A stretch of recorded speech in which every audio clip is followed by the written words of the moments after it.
जय हिंद साथियों, welcome to self study classes Vishwamit Jain YouTube channel में आप सभी का स्वागत है।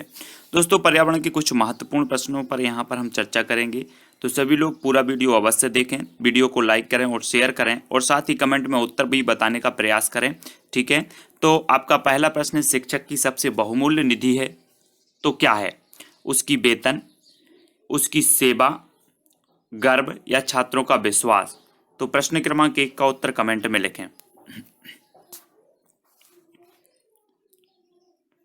तब आपका राइट जो आंसर हो जाएगा दोस्तों वो क्या होगा? छात्रों का विश्वास। शिक्षक की बहुमूल्य निधि होती है छात्रों का विश्वास। ठीक है, तो यहां पर हम इसको विस्तृत पढ़ेंगे कि शिक्षक विद्यार्थियों के जीवन के वास्तविक कुमार होते हैं, जो न सिर्फ उनके जीवन को आकार देते हैं बल्कि छात्रों में विश्वास जगाते हैं कि वे छात्र शिक्षक के द्वारा बताई गई बातों का अनुसरण कर दुनिया के रंगमंच पर अवतरित हो सकते हैं और अपने आप को काबिल बना सकते हैं। अतः शिक्षक को सबसे बहुमूल्य निधि, शिक्षक की जो सबसे बहुमूल्य निधि है वो क्या है? छात्रों का विश्वास। ठीक है, अगला क्वेश्चन जो आपको बताना है कि परिकल्पना को बार बार परीक्षण करने से गलत नहीं पाया जाता है, तो वह एक कानून, सिद्धांत, खोज या मूल संकल्पना क्या है? एक परिकल्पना को बार बार परीक्षण करने से अगर वह गलत नहीं पाया जाता तो वह क्या है? कानून है, सिद्धांत, खोज या फिर मूल संकल्पना? तब आपका राइट जो आंसर होगा दोस्तों वो क्या है? सिद्धांत। सिद्धांत यानी कि जो विकल्प नंबर 2 है वो यहां पर सही हो जाएगा। ठीक है, 2 नंबर। अगला क्वेश्चन देख लेते हैं, तो इसके बारे में जानेंगे कि सिद्धांत के साथ प्रायोगिक अनुभव जुड़ा होता है। किसी परिकल्पना को बार बार निरीक्षण और परीक्षण करने के बाद जब इस बात का भान हो जाए कि यह परिकल्पना सार्वभौमिक रूप से सत्य है तो यह सिद्धांत का रूप ग्रहण कर लेता है। ठीक है, अगला क्वेश्चन देखो, निम्न में से सबसे उपयुक्त शिक्षण विधि है तो कौन सी है? सबसे उपयुक्त शिक्षण विधि बताना है। श्रुतलेख एवं दिया गया कार्य, विचार गोष्ठी एवं श्रुतलेख, विचार गोष्ठी एवं कार्य योजना या व्याख्यान एवं श्रुतलोक? तो सबसे उपयुक्त शिक्षण विधि कौन सी है? प्रश्न क्रमांक 3।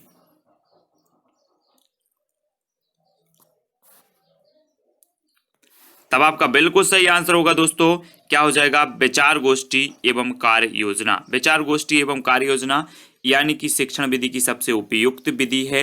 इस शिक्षण विधि में छात्र परस्पर विचारों का आदान प्रदान करके अपने ज्ञान की वृद्धि करते हैं। यह विधि शिक्षा के कृत्रिम वातावरण को समाप्त करने तथा शिक्षा को जीवन से संबंध स्थापित करने हेतु महत्वपूर्ण है।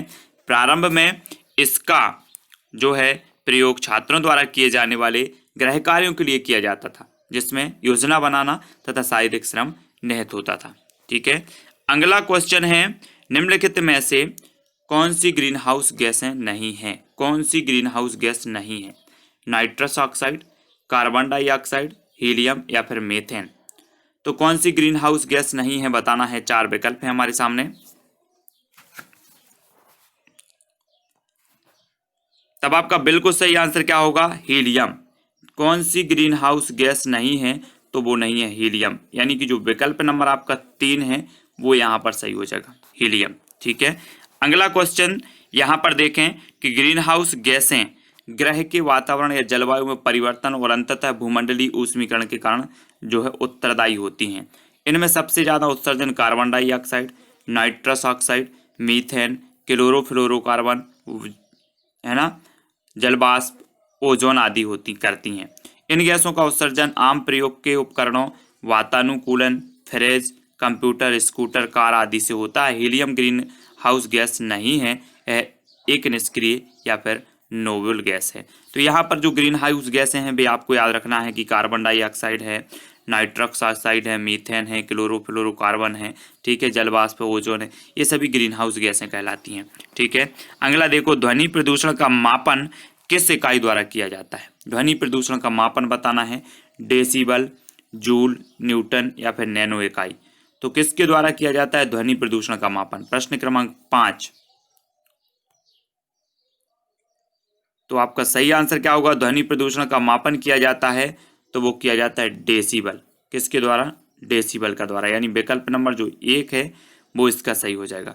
ठीक है, अगला क्वेश्चन है, यहाँ पर देख लेते हैं, ध्वनि प्रदूषण का मापन डेसिबल इकाई द्वारा किया जाता है। 80 डेसिबल या इससे अधिक का शोर श्रवण शक्ति को स्थायी हानि पहुंचाने में सक्षम होता है। सामान्य श्रवण शक्ति वालों के लिए 25 से 30 डेसिबल ध्वनि पर्याप्त होती है। सामान्य के लिए 5 डेसिबल की ध्वनि अत्यंत मंद, 75 डेसिबल साधारण तेज, 95 डेसिबल अत्यंत तेज और 120 डेसिबल अधिक से अधिक की ध्वनि तीव्र कष्टकारक होती है। ठीक है, तो ये चीज भी याद रखनी है। निम्न में से किस स्थलाकृति का निर्माण हैमानी द्वारा हुआ है? तो आपको बताना है किसका निर्माण हैमानी द्वारा हुआ है। यू आकार की घाटी, लैपिज, वी आकार की घाटी या फिर जलप्रपात। तो किस स्थलाकृति का जो निर्माण है वो हैमानी द्वारा हुआ है? 4 विकल्प हैं,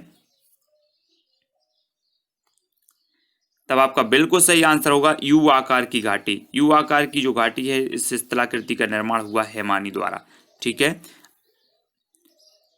निम्नलिखित स्थलाकृतियों में यू आकार की घाटी का निर्माण हिमनदों द्वारा होता है। इसका नामकरण अंग्रेजी वर्णमाला के यू के आधार पर हुआ। इससे इस घाटी को क्या आकृति मिलती है? अपर्दन के कारण। ठीक है, इनके दोनों किनारे काफी समानांतर एवं अंतोदर ढाल वाले बन जाते हैं। जलप्रपात एवं प्रमुख प्रवाही जल नदीकृत अपर्दनात्मक स्थल रूप हैं। वी आकार की घाटी का नामकरण अंग्रेजी की वर्णमाला वी अक्षर के आधार पर किया गया। इस आकार की घाटियों का निर्माण युवा नदियों के द्वारा होता है। जब नदी निम्नवर्ती कटाव द्वारा अपनी तली को कम गहरा करती है तो वी आकार की घाटियों का निर्माण होता है। तो ये यू आकार की घाटी और वी आकार की घाटियों को जाना हमने। अब निम्न नदियों में से कौन सी नदी बंगाल की खाड़ी में गिरती है? तो बंगाल की खाड़ी में बताना है आपको सुवर्ण रेखा, ताप्ती, नर्मदा या फिर सिंधु। जल्दी से बताएं कौन सी नदी बंगाल की खाड़ी में गिरती है? तब आपका बिल्कुल सही आंसर होगा सुवर्ण रेखा जो है ये बंगाल की खाड़ी में गिरती है। ठीक है, तो 1 नंबर आपका बिल्कुल सही होगा। सुवर्ण रेखा या स्वर्ण रेखा नदी बंगाल की खाड़ी में गिरती है। यह भारत के झारखंड राज्य में बहने वाली एक पहाड़ी नदी है। यह रांची नगर से 16 किलोमीटर दक्षिण पश्चिम में स्थित नंगड़ी गांव में रानी चुआ नामक स्थान से निकलती है तथा वालेश्वर नामक स्थान पर बंगाल की खाड़ी में गिरती है। कौन सी? स्वर्ण रेखा। ताप्ती, नर्मदा और सिंधु नदियां अरब सागर में गिरती हैं। ये चीज भी आपको पता होनी चाहिए। ठीक है, अगला देखते हैं दोस्तों कि राकेश कक्षा 5 पर्यावरण विज्ञान शिक्षक द्वारा दिए गए कार्य को समय से प्रस्तुत नहीं करता, अतः सबसे उपयुक्त सुधारात्मक उपाय हो सकता है। तो क्या हो सकता है? खेल की कक्षा में जाने पर प्रतिबंध लगाना, प्रधान अध्यापक की जानकारी में लाना, उसकी अनियमितताओं के कारणों को जानकर उसे सही मार्गदर्शन देना या फिर उसकी अनियमितताओं को लिखित जानकारी माता पिता को देना। कमेंट में लिखें 1, 2, 3, 4 या ABCD इस प्रकार से आप कमेंट में लिख सकते हैं। तब आपका बिल्कुल सही आंसर हो जाएगा कि उसकी अनियमितताओं के कारणों को जानकर उसे सही मार्गदर्शन देना। ठीक है, ये चीज याद रखना है। राकेश कक्षा 5 पर्यावरण विज्ञान शिक्षक द्वारा दिए गए कार्य को समय से प्रस्तुत नहीं करता, अतः उससे उपयुक्त सुधारात्मक उपाय उसकी अनियमितताओं को जानकर उसे सही मार्गदर्शन देना, ना कि प्रधानाध्यापक की जानकारी में लाना, खेल की कक्षा में जाने पर प्रतिबंध लगाना या उसकी अनियमितताओं को लिखित जानकारी माता पिता को देना। तो सबसे उपयुक्त होगा कि उसकी अनियमितताओं को जानो और मार्गदर्शन दो। ठीक है, अगला क्वेश्चन है मध्य प्रदेश में कौन सा शहर झीलों का शहर कहलाता है? उज्जैन, भोपाल, इंदौर या फिर ग्वालियर। मध्य प्रदेश में कौन सा शहर झीलों का शहर कहलाता है? 4 विकल्प में से जल्दी से कमेंट में लिखें।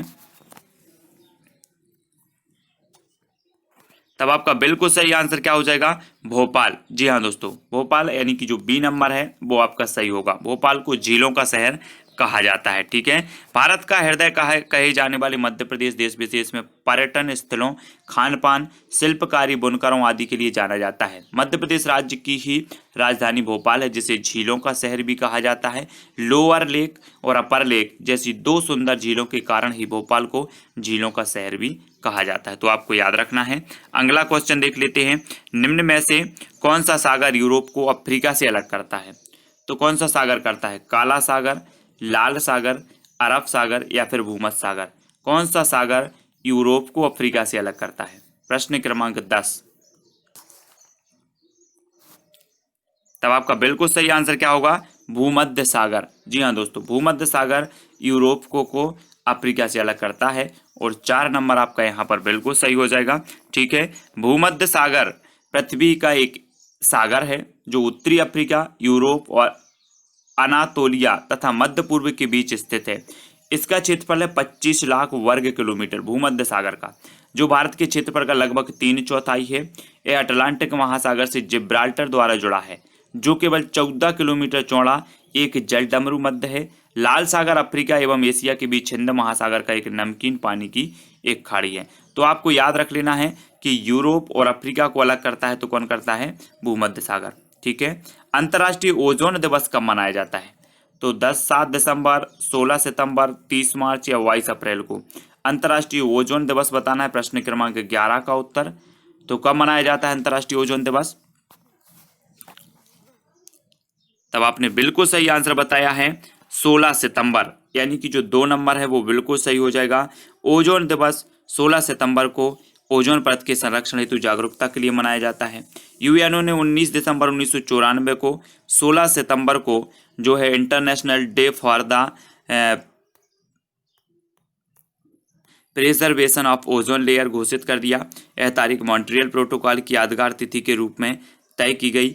ओजोन दिवस 2016 की जो थीम थी वो ozone and climate restored bye a world United. ठीक है। अगला देखो, किसी खाद्य श्रृंखला में शाकाहारी होते हैं प्राथमिक उपभोक्ता, प्राथमिक उत्पादक, द्वितीयक उपभोक्ता या अपघटनकर्ता। प्राथमिक उपभोक्ता, प्राथमिक उत्पादक, द्वितीयक उपभोक्ता या फिर अपघटनकर्ता। तो आपको बताना है, प्रश्न एक बार फिर से पढ़ो। किसी खाद्य श्रृंखला में शाकाहारी होते हैं तो कौन होते हैं? तब आपका बिल्कुल सही आंसर क्या हो जाएगा? प्राथमिक उपभोक्ता, यानी कि जो 1 नंबर है वो बिल्कुल सही होगा। किसी खास श्रृंखला में शाकाहारी प्राथमिक उपभोक्ता होते हैं। उत्पादक हमेशा हरे पौधे होते हैं जो क्लोरोफिल की सहायता से प्रकाश संश्लेषण की क्रिया के द्वारा भोजन का निर्माण करते हैं। द्वितीयक उपभोक्ता मांसाहारी होते हैं। अपघटनकर्ता सड़े गले पदार्थों से ऊर्जा प्राप्त करते हैं, जैसे मृतोपजीवी, कवक और जीवाणु। ठीक है। इन्हें जो है क्या कहा जाता है? पृथ्वी का सफाईकर्ता भी कहा जाता है या फिर पृथ्वी का मैत्र भी कहा जाता है। इस प्रकार से पारिस्थितिक तंत्र के तत्वों के चक्रण को क्या कहते हैं? पारिस्थितिक तंत्र के तत्वों के चक्रण को क्या कहते हैं? जैव भू रासायनिक चक्र, रासायनिक चक्र, भूगर्भीय चक्र या भू रासायनिक चक्र। तो प्रश्न क्रमांक 13 है और आपको कमेंट में लिखना, पारिस्थितिक तंत्र के तत्वों के चक्रण को क्या कहते हैं? तब आपका राइट आंसर होगा जैव भू रासायनिक चक्र, यानी कि जो 1 नंबर है वो बिल्कुल सही होगा यहाँ पर। ठीक है। प्रकृति में विभिन्न तत्व जो है चक्रीय रूप से एक जीव से दूसरी जीव में स्थानांतरित होते हैं, पुनः प्रकृति में लौट आते हैं। इस प्रक्रिया को खनिज प्रवाह तथा यह चक्र जीवमंडल, वायुमंडल, स्थलमंडल, जलमंडल में होते हैं। इसे ही जैव भू रासायनिक चक्र कहते हैं, जैसे नाइट्रोजन चक्र, फास्फोरस चक्र आदि। ठीक है। अगला देख लेते हैं, निम्नलिखित ईंधनों में से कौन सा न्यूनतम पर्यावरणीय प्रदूषण उत्पन्न करता है? तो कौन सा ईंधन है जो न्यूनतम पर्यावरणीय प्रदूषण उत्पन्न करता है? पेट्रोल, डीजल, हाइड्रोजन या फिर कोयला। तब आपका बिल्कुल सही आंसर होगा प्रश्न विकल्प नंबर 3, यानी कि हाइड्रोजन। ठीक है। निम्नलिखित ईंधनों में से हाइड्रोजन न्यूनतम पर्यावरणीय प्रदूषण उत्पन्न करता है, जबकि डीजल, पेट्रोल और कोयला के जलने से हानिकारक गैसें निकलती हैं जो वातावरण को दूषित करती हैं। हल्का होने के कारण गुब्बारों और वायु पोतों में हाइड्रोजन प्रयुक्त होता है, ये भी क्वेश्चन पूछा जाता है। इसका स्थान अब हीलियम ले रहा है हाइड्रोजन का। ठीक है। अगला देखें, संकटग्रस्त जंतु दैत्याकार पांडा पाया जाता है तो कहाँ पाया जाता है? भारत में, ऑस्ट्रेलिया में, चीन में या फिर ब्राजील में। संकटग्रस्त जंतु दैत्याकार पांडा पाया जाता है भारत, ऑस्ट्रेलिया, चीन या फिर ब्राजील में। तब आपका राइट आंसर क्या हो जाएगा दोस्तों? उत्तर होगा चाइना में। जो पांडा है वो कहाँ पाया जाता है? चाइना में पाया जाता है। संकटग्रस्त जंतु दैत्याकार पांडा चीन में पाया जाता है। पांडा को चीनी भाषा में झुआंग माओ, ये भी याद रख लेना, झुआंग माओ या विशालकाय बिल्ली भालू कहते हैं। ये चीन के बांस के जंगलों और तिब्बत के हिमालय पर्वतों के ढलानों के पेड़ों पर रहते हैं। आज पांडा विश्व वन्य जीव कोष, world wild life federation WWF द्वारा अंतर्राष्ट्रीय स्तर पर संरक्षित प्रजातियों में से एक है। ठीक है। तो ये चीज याद रखनी है। अगला क्वेश्चन है, निम्नलिखित किस गैस के कारण भोपाल गैस त्रासदी हुई थी? तो किस गैस के कारण हुई थी? कार्बन डाइऑक्साइड के, क्लोरोफ्लोरोकार्बन के, नाइट्रस ऑक्साइड के या मिथाइल आइसोसाइनेट के। तो किस गैस के कारण हुआ था? तब आपने बिल्कुल सही आंसर बताया है, मिथाइल आइसोसाइनेट, यानी जो 4 नंबर है वो सही हो जाएगा। ठीक है, भारत के मध्य प्रदेश राज्य के भोपाल शहर में 3 दिसंबर है ना सन 1984 को एक भयानक औद्योगिक दुर्घटना हुई। इसे भोपाल गैस कांड या भोपाल गैस त्रासदी के नाम से जाना जाता है। भोपाल स्थित यूनियन कार्बाइड नामक कंपनी के कारखाने, ये भी पूछा जाता है कभी कभी, किस कारखाने में हुई थी, तो यूनियन कार्बाइड नामक कंपनी के कारखाने से एक जहरीली गैस का रिसाव हुआ, जिससे लगभग 15,000 से अधिक लोगों की जान गई। बहुत सारे लोग अपंगता से लेकर अंधेपन के भी शिकार हुए। भोपाल गैस कांड में मिथाइल आइसोसाइनेट, ये गैस का नाम है मिथाइल आइसोसाइनेट, जो नामक जहरीली गैस का रिसाव हुआ। Chlorofluorocarbon, carbon dioxide, nitrous oxide, तीनों ही ग्रीन हाउस गैसें हैं। तो ये चीज़ भी आपको याद रखनी है।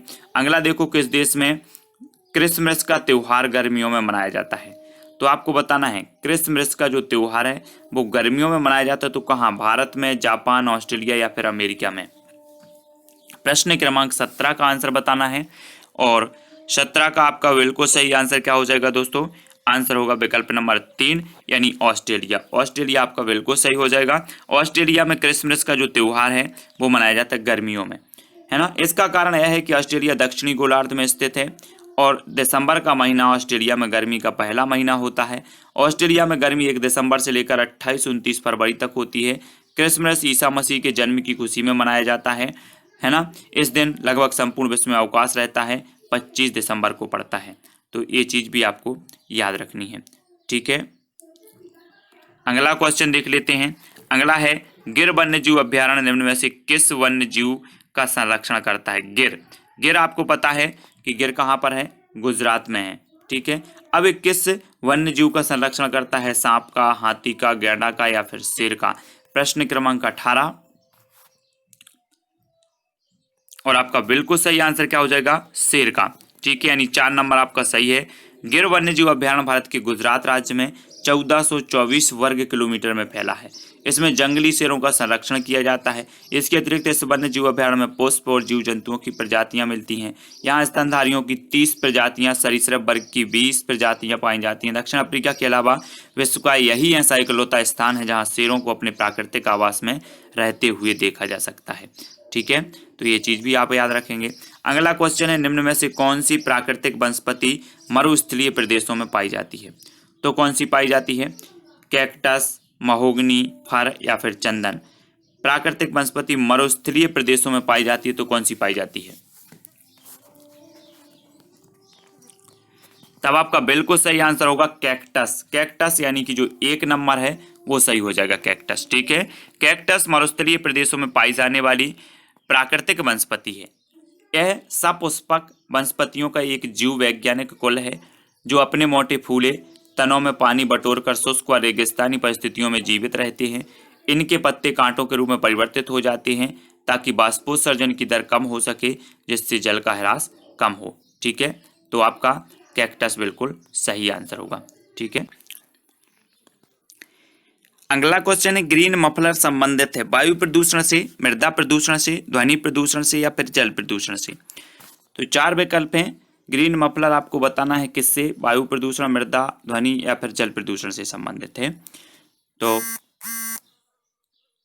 आपका राइट आंसर क्या हो जाएगा, विकल्प नंबर 3 यानी ध्वनि प्रदूषण से। ठीक है, तो 3 नंबर आपका सही होगा। ग्रीन मफलर अधिक आबादी वाले या ध्वनि प्रदूषण वाले क्षेत्र जैसे सड़कों के किनारे, औद्योगिक क्षेत्रों और राजमार्गों के आसपास के रिहायशी इलाकों में 4-6 पत्तियों में वृक्षारोपण कर ध्वनि प्रदूषण को कम करने की एक तकनीक है, ताकि घने पेड़ ध्वनि प्रदूषण को कम कर सकें, क्योंकि पेड़ ध्वनि को फिल्टर करते हैं और इसे नागरिकों तक पहुंचने से रोकते हैं। ध्वनि प्रदूषण को नियंत्रित करने वाले ये हरे पौधे ग्रीन मफलर कहलाते हैं। ठीक, भू पारिस्थितिकीय तंत्र में ऊर्जा का महत्वपूर्ण स्रोत है।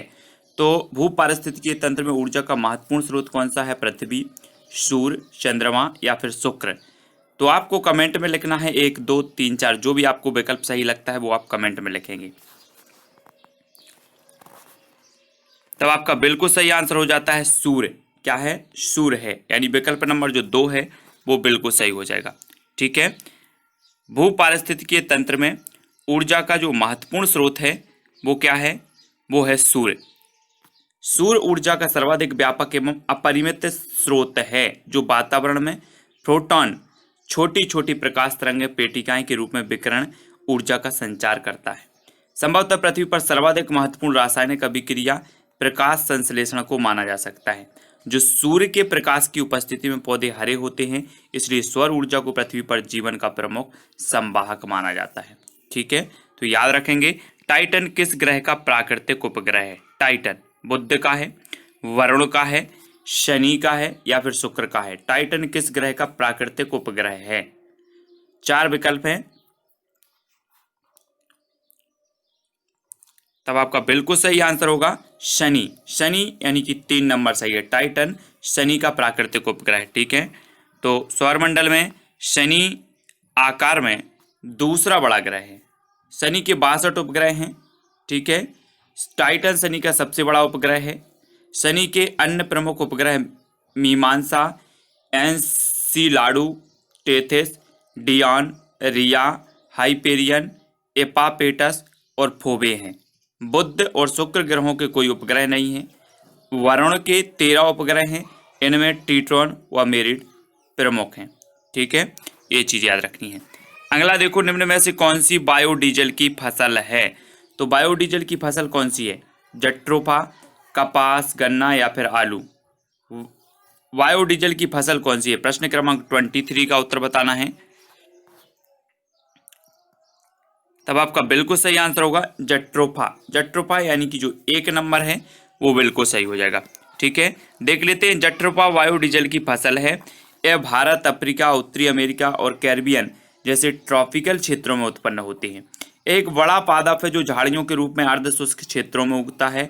इस पादप से प्राप्त होने वाले बीजों से 25 से 30% तक तेल निकाला जा सकता है। इस तेल से कार आदि चलाए जा सकते हैं, इसलिए इसे बायोडीजल पौधा कहा जाता है। तथा जो अवशेष बचता है उससे बिजली पैदा की जा सकती है। जट्रोफा अनावृष्टि रोधी सदाबहार झाड़ी है। यह कठिन परिस्थितियों को भी झेलने में सक्षम है। तो आपको याद रख लेना है, जट्रोफा के बीजों से जो तेल निकाला जाता है उससे जो है गाड़ियाँ चलाई जाती हैं, कार आदि चलाई जा सकती है, इसलिए इसे क्या कहा जाता है? बायोडीजल। बायोडीजल की फसल भी कहा जाता है जट्रोफा को। ठीक है, अगला क्वेश्चन है, पर्यावरण संरक्षण अधिनियम किस वर्ष पारित हुआ था? पर्यावरण संरक्षण अधिनियम बताना है। 1986, 1982, 1992 या 1996? पर्यावरण संरक्षण अधिनियम किस वर्ष पारित हुआ था?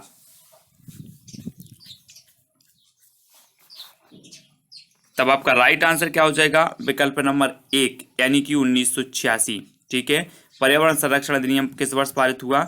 1986 में, और 1 नंबर आपका बिल्कुल सही होगा। संयुक्त राष्ट्र का प्रथम मानव पर्यावरण सम्मेलन 5 जून 1972 में स्टॉकहोम में संपन्न हुआ। इसी से प्रभावित होकर भारत ने पर्यावरण के संरक्षण के लिए पर्यावरण संरक्षण अधिनियम 1986 पास किया। यह एक विशाल अधिनियम है जो पर्यावरण के समस्त विषयों को ध्यान में रखकर बनाया गया है। इस अधिनियम का मुख्य उद्देश्य वातावरण में घातक रसायनों की अधिकता को नियंत्रित करना, पारिस्थितिकी तंत्र को प्रदूषण मुक्त रखने का प्रयत्न करना। इस अधिनियम में कितनी धाराएं हैं? 26 धाराएं हैं, जिन्हें 4 अध्यायों में बांटा गया है। यह कानून पूरे देश में 19 नवंबर 1986 ईस्वी से क्या हो गया था? लागू किया गया था। तब आपको याद रखना है। ठीक है, अगला क्वेश्चन है, भूमंडलीय तापन का कारण है तो क्या है? कार्बन डाइऑक्साइड में वृद्धि, हिमनदों में वृद्धि, कार्बन डाइऑक्साइड में कमी या फिर वनों में वृद्धि? तो भूमंडलीय तापन का कारण क्या है? 25 का उत्तर बताना है। तब आपका बिल्कुल सही आंसर होगा दोस्तों विकल्प नंबर 1 यानी कि कार्बन डाइऑक्साइड में वृद्धि। 1 नंबर आपका बिल्कुल सही हो जाएगा। अगला क्वेश्चन यहाँ पर देखेंगे कि भूमंडलीय तापन का मुख्य कारण क्या है? कार्बन डाइऑक्साइड की मात्रा में वृद्धि। धरती पर विनाशक गैस के बढ़ने की मुख्य वजह जीवाश्म ईंधनों जैसे कोयला और तेल का अत्यधिक इस्तेमाल और जंगलों की कटाई। ठीक है, धरती पर घटती पेड़ों की संख्या की वजह से कार्बन डाइऑक्साइड का स्तर बढ़ता है और इससे भूमंडलीय तापन में वृद्धि होती है। बढ़ते तापमान की वजह से समुद्र जल स्तर बढ़ना, बाढ़, तूफान, खाद्य पदार्थों की कमी, तमाम तरह की बीमारियां आदि का खतरा बढ़ जाता है। तो आपका क्या हो जाएगा? कार्बन डाइऑक्साइड बिल्कुल सही हो जाएगा। अगला क्वेश्चन है दोस्तों, निम्नलिखित में से किसमें सर्वाधिक जैव विविधता पाई जाती है? तो सर्वाधिक जैव विविधता किसमें पाई? उष्ण कटिबंधीय सदाबहार वर्षा वन वायुओं में, शीतोष्ण पर्णपाती वन वायुओं में, शीतोष्ण घास प्रदेश वायु में या फिर सवाना वायु में सर्वाधिक जैव विविधता पाई जाती है तो कहाँ पाई जाती है? प्रश्न क्रमांक 26 और आपका बिल्कुल सही आंसर होगा विकल्प नंबर 1 यानी कि उष्णकटिबंधीय सदाबहार वर्षावन वायु में। ठीक है, निम्नलिखित में से उष्णकटिबंधीय सदाबहार वर्षावन वायु में सर्वाधिक जैव विविधता पाई जाती है। उष्णकटिबंधीय सदाबहार वन ऐसे वन हैं क्षेत्र हैं जो भूमध्य रेखा के दक्षिण या उत्तर में लगभग 28 डिग्री के भीतर पाए जाते हैं। एशिया, ऑस्ट्रेलिया, अफ्रीका, दक्षिण अमेरिका, मध्य अमेरिका और प्रशांत द्वीपों पर पाए जाते हैं। विश्व वन्यजीव निधि के बायोम वर्गीकरण के भीतर उष्णकटिबंधीय सदाबहार वन को उष्णकटिबंधीय वर्षा वन का एक प्रकार माना जाता है और उन्हें विषुवतीय सदाबहार तराई वन के रूप में निर्दिष्ट किया जाता है। ठीक है, तो अपन ने देखा है कि जब ध्रुवों के से विषुवत रेखा की ओर बढ़ते हैं तो जैव विविधता बढ़ती है और विषुवत रेखा से ध्रुवों की ओर बढ़ते हैं तो जैव विविधता घटती है और विषुवतीय क्षेत्र में उष्णकटिबंधीय सदाबहार वन पाए जाते हैं जहां पर जैव विविधता सर्वाधिक होती है। ठीक है, अगला है निम्न में से किस मृदा का निर्माण लावा द्वारा होता है? ये क्वेश्चन कई बार पूछा गया है। तो किस मृदा का होता है? काली, लाल, जलोढ़ या फिर लैटराइट? तब आपका बिल्कुल सही आंसर होगा विकल्प नंबर 1 यानी कि काली मिट्टी। काली मृदा का जो निर्माण है वो होता है लावा द्वारा। ठीक है, काली मिट्टी का निर्माण ज्वालामुखी से निकलने वाला लावा से होता है।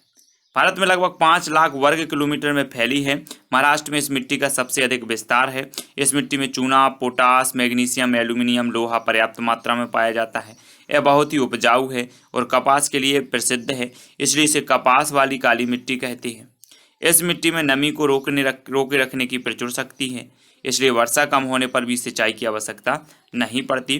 तो काली मिट्टी ऐसी मिट्टी है जो लावा से बनती है। ठीक है, अगला क्वेश्चन देखेंगे। वायुमंडल की कौन सी परत प्रकाश की पराबैंगनी किरणों को पृथ्वी की सतह पर आने से रोकती है?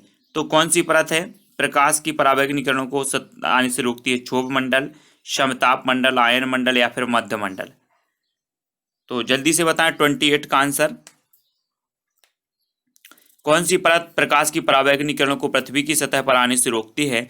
तो आपका बिल्कुल सही आंसर क्या हो जाएगा? विकल्प नंबर 2 समताप मंडल, है ना। और समताप मंडल को आपने पढ़ा है कि इसे ओजोन मंडल भी कहा जाता है, क्योंकि जो ओजोन गैस है वो कहाँ पाई जाती है? समताप मंडल में पाई जाती है। इसलिए समताप मंडल प्रकाश की पराबैंगनी किरणों को पृथ्वी की सतह पर आने से रोकती है। तो 2 नंबर आपका बिल्कुल सही हो जाएगा यहाँ पर।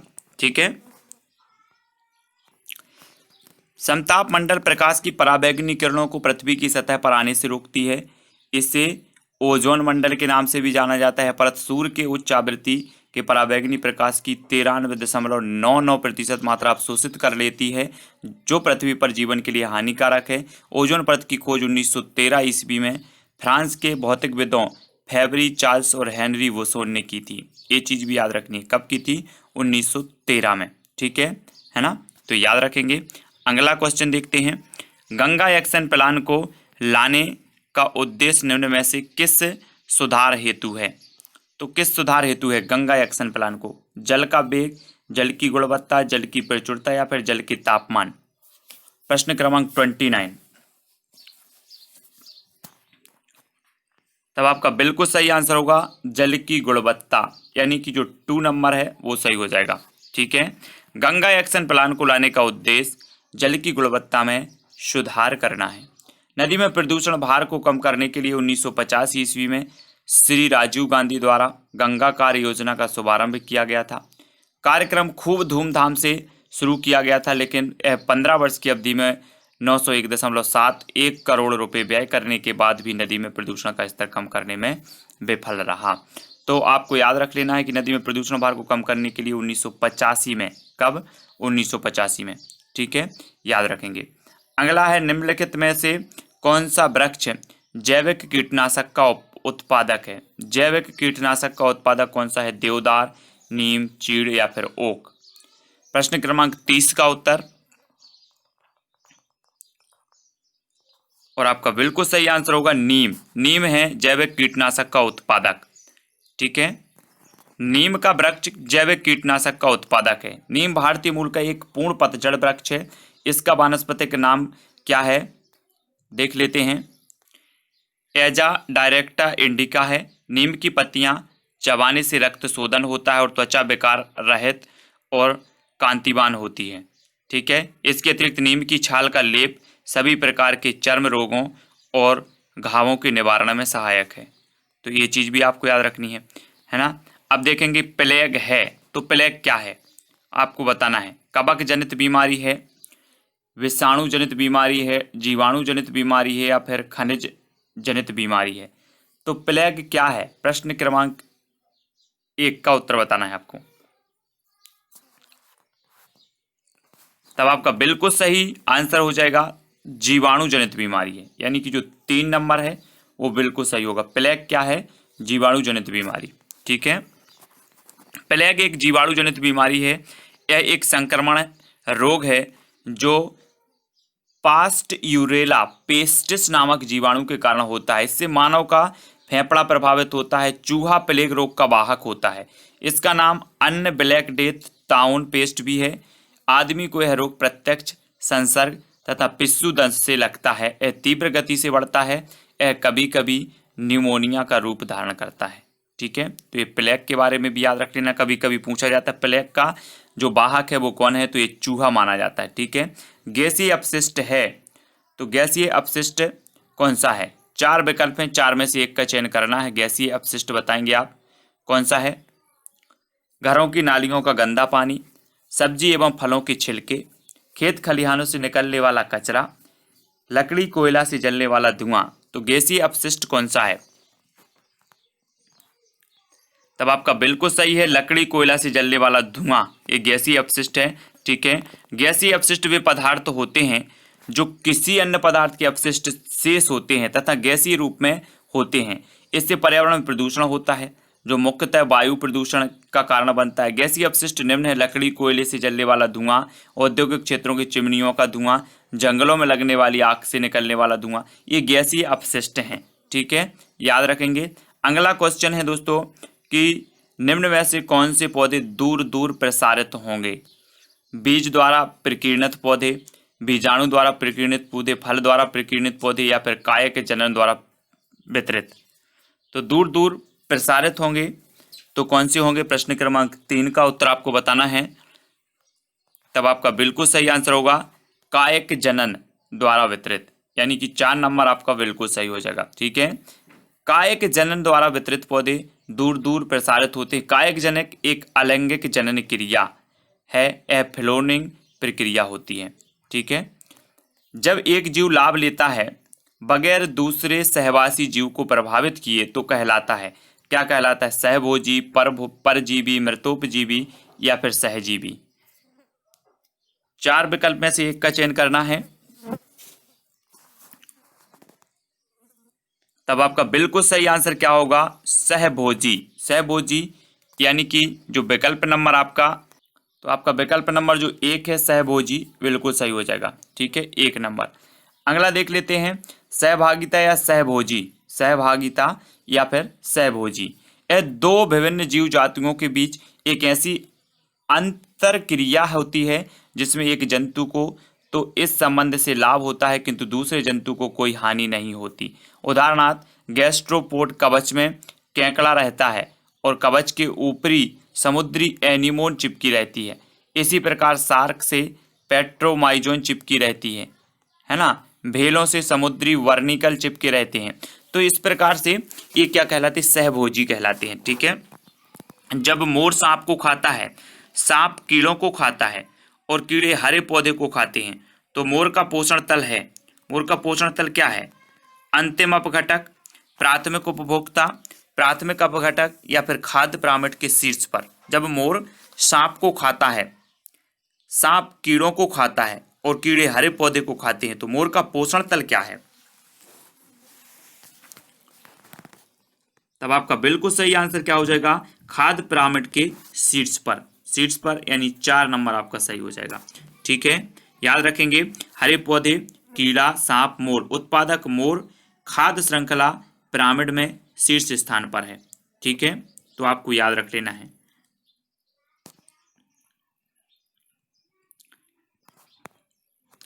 निम्न में से कौन सा कायांतरित सेल का उदाहरण है? ग्रेनाइट, बलुआ पत्थर, संगमरमर या चूना पत्थर? कौन सा कायांतरित सेल का उदाहरण है? तब आपका बिल्कुल सही आंसर क्या होगा? संगमरमर। यानी कि जो विकल्प नंबर 3 है, एक कायांतरित सेल का उदाहरण माना जाता है संगमरमर। ठीक है। जब ज्वालामुखी क्रिया के फलस्वरूप तत्व मैग्मा बाहर निकलता है तो मैग्मा के संपर्क क्षेत्र की चट्टानें रूपांतरित हो जाती हैं। इस प्रकार के रूपांतरण के कारण चूना पत्थर संगमरमर में परिवर्तित हो जाता है। चूना पत्थर अवसादी तलछटी परतदार चट्टानों द्वितीयक उपभोक्ता, शीर्ष तृतीय उपभोक्ता, प्राथमिक उपभोक्ता, उत्पादक, मोर सांप, कीड़ा, हरे पौधे, है ना, का उदाहरण है संगमरमर, जिसका रूपांतरित रूप है। यहाँ पर थोड़ी मिस्टेक है, प्रिंट मिस्टेक है। ठीक है, कोई बात नहीं। लेकिन यहाँ पर देखो कि महासागरों में निम्न में से कौन सा लवण सर्वाधिक मात्रा में पाया जाता है? तो कौन सा? Calcium sulphate, magnesium sulphate, magnesium chloride या फिर सोडियम क्लोराइड? तो महासागरों में कौन सा लवण सर्वाधिक मात्रा में पाया जाता है? तब आपका बिल्कुल सही आंसर होगा 4, यानी सोडियम क्लोराइड। 4 नंबर आपका बिल्कुल सही हो जाएगा। ठीक है, अगला देख लेते हैं। महासागरों में सोडियम क्लोराइड लवण सर्वाधिक मात्रा में पाया जाता है। जल H2O में सोडियम क्लोराइड की मात्रा 35 ग्राम लीटर होती है। सोडियम क्लोराइड सोडियम का एक अकार्बनिक यौगिक है। इसका रासायनिक सूत्र है NaCl होता है, जो 1:1 में जो है सोडियम और क्लोराइड के आयन को दर्शाता है। राज्यसभा में होने वाली सभाओं की अध्यक्षता कौन करता है? राष्ट्रपति, उपराष्ट्रपति, प्रधानमंत्री या भारत के मुख्य न्यायाधीश? राज्यसभा में होने वाली सभाओं की अध्यक्षता कौन करता है? तो सभी लोगों को पता है कि पदेन अध्यक्ष जो होता है राज्यसभा का, वो उपराष्ट्रपति, यानी विकल्प नंबर 2 इसका सही होगा। राज्यसभा भारतीय लोकतंत्र की ऊपरी प्रतिनिधि सभा है। इसमें 250 सदस्य होते हैं, जिसमें 12 सदस्य भारत के राष्ट्रपति द्वारा नामांकित होते हैं तथा अन्य 238 सदस्यों का चुनाव होता है। राज्यसभा में सदस्य 6 वर्ष के लिए चुने जाते हैं, जिनमें से 1/3 सदस्य 2 साल में सेवानिवृत्त होते हैं। भारत के उपराष्ट्रपति राज्यसभा के पदेन सभापति होते हैं। सभापति का कार्यकाल 5 वर्ष का होता है। उसका चुनाव अप्रत्यक्ष निर्वाचन द्वारा किया जाता है, जिसमें दोनों सदनों के सदस्य हिस्सा लेते हैं।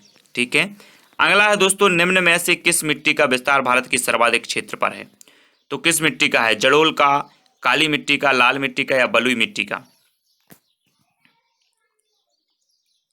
तब आपका बिल्कुल सही आंसर होगा जलोल मिट्टी का विस्तार सर्वाधिक क्षेत्र पर, भारत के सर्वाधिक क्षेत्र पर जलोल मिट्टी का विस्तार है। भारत के भूभाग के लगभग 40-45% भाग पर जलोल मिट्टी पाई जाती है। जलोल मिट्टी का निर्माण नदियों द्वारा बहाकर लाई गई मिट्टी से होता है। इस मिट्टी में नाइट्रोजन, फास्फोरस आदि उर्वरकों की कमी पाई जाती है, परंतु ह्यूमस की मात्रा पर्याप्त होती है। यह मिट्टी कृषि के लिए सर्वाधिक उपयुक्त होती है, कृषि के लिए।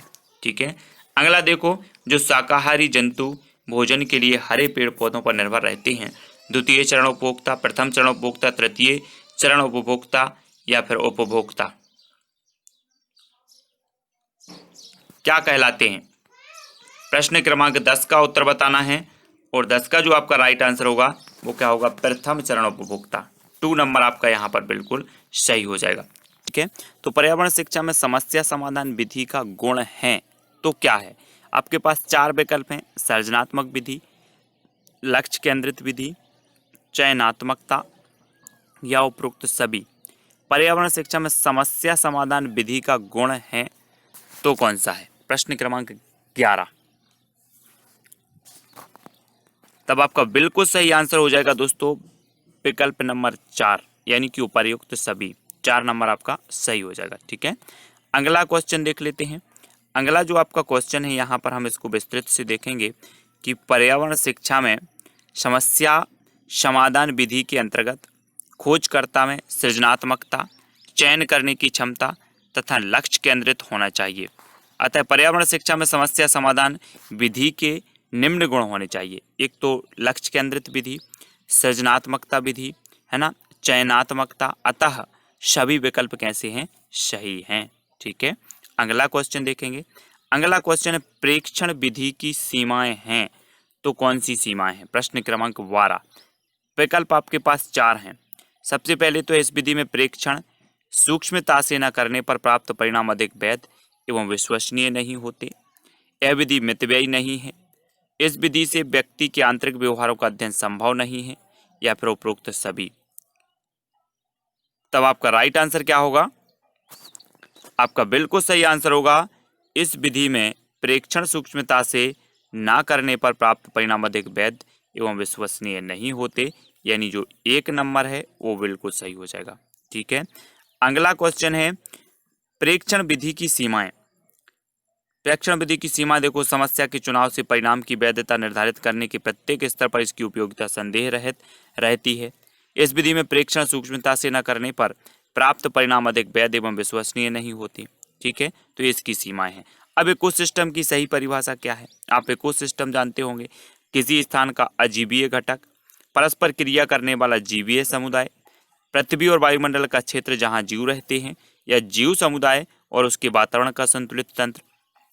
तो इकोसिस्टम की सही परिभाषा क्या है? 4 विकल्प हैं, चयन करना है और ABCD करके आप उत्तर बताएंगे। तो प्रश्न क्रमांक 13 और आपका सही उत्तर होगा जीव समुदाय और उसके वातावरण का संतुलित तंत्र, यानी 4 नंबर आपका सही हो जाएगा। ठीक है, पारिस्थितिक तंत्र एक प्राकृतिक इकाई है जिसमें एक क्षेत्र विशेष के सभी जीवधारू अर्थात पौधे, जानवर और अणुजीव शामिल हैं, जो कि अपने अजैव पर्यावरण के साथ अंतरक्रिया करके एक संपूर्ण जैविक इकाई बनाते हैं। इस प्रकार पारितंत्र अन्योन्याश्रित अवयवों की एक इकाई है जो एक ही आवास को बांटते हैं। पारितंत्र आमतौर पर अनेक खाद्य जाल बनाते हैं जो पारिस्थितिकी तंत्र के भीतर इन जीवों के अन्योन्याश्रय और ऊर्जा के प्रवाह को दिखाते हैं, जैसे तालाब और वन। ठीक है, तो आपको याद रखना है। अगला क्वेश्चन देख लेते हैं, मानव विकास के क्रम में 2 पैरों पर चलने का सबसे बड़ा लाभ है तो क्या है? मानव शरीर का भार कम होना, शरीर को अच्छी प्रकार आधार देना, हाथ स्वतंत्र रूप से मस्तिष्क की आज्ञा अनुसार कार्य कर सकते हैं, या फिर अधिक तेज चाल। तो मानव विकास के क्रम में 2 पैरों पर चलने का सबसे बड़ा लाभ क्या है? 2 पैरों पर चलने का।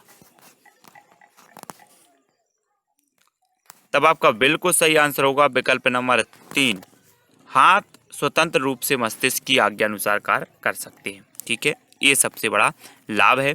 मानव विकास के क्रम में 2 पैरों से चलने का मुख्य कारण यह होता है कि मानव के 2 हाथ स्वतंत्र हो जाते हैं तथा मस्तिष्क भी आज्ञा अनुसार कार्य करने को स्वतंत्र होते हैं। इससे कार्य करने में कुशलता का विकास होता है तथा कार्य भी तेजी से पूरा होता है। सभी जंतुओं के में मानव ही 2 पैरों पर सीधा खड़ा होकर चलता है, जिसका लाभ है कि वह मनुष्य अधिक तेज चाल चलता है। ठीक है, अगला देखो, भूकंप की तीव्रता नापने के लिए कौन सा यंत्र को क्या कहा जाता है?